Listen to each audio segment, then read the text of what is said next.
ತಾಯಿ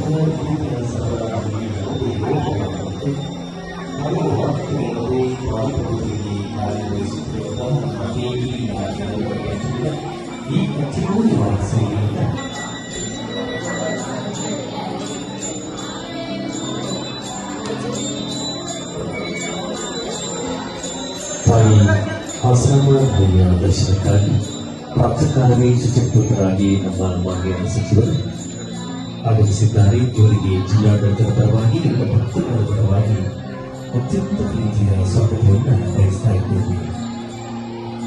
ಸಾಗಿ ಸಾಲಿನಲ್ಲಿ ಸಾಗಿರುತ್ತಿರುವಂತಹ ಎಲ್ಲ ಭಕ್ತರೇ, ನಿಮ್ಮೆಲ್ಲರಿಗೆ ಸುಗಮವಾಗಿ ಸುಲಲಿತವಾಗಿ ತಾಯಿ ದರ್ಶನವಾಗಲು ಸಕಲ ರೀತಿಯ ವ್ಯವಸ್ಥೆಯನ್ನು ಕಲ್ಪಿಸಿದವರು ನಮ್ಮ ಕರ್ನಾಟಕ ಸರ್ಕಾರದ ಮಾನ್ಯ ಉಸ್ತುವಾರಿ ಸಚಿವರು ಮತ್ತು ಕಂದಾಯ ಇಲಾಖಾ ಸಚಿವರಾದಂತಹ ಸನ್ಮಾನ್ಯ ಶ್ರೀಯುತ ಕೃಷ್ಣ ಬೈರೇಗೌಡ ಇವರು ಚಿಕ್ಕಮಗಳೂರು 4 ವರ್ಷದ ಮತ್ತು ಸಭೆಯ ಪ್ರಕಾರ ಇಡೀ ಹಾಸನ ಜಾತ್ರೆಯು ಅತ್ಯಂತ ಸುಗಮವಾಗಿ ಸಂಪನ್ನಗೊಳ್ಳುತ್ತದೆ.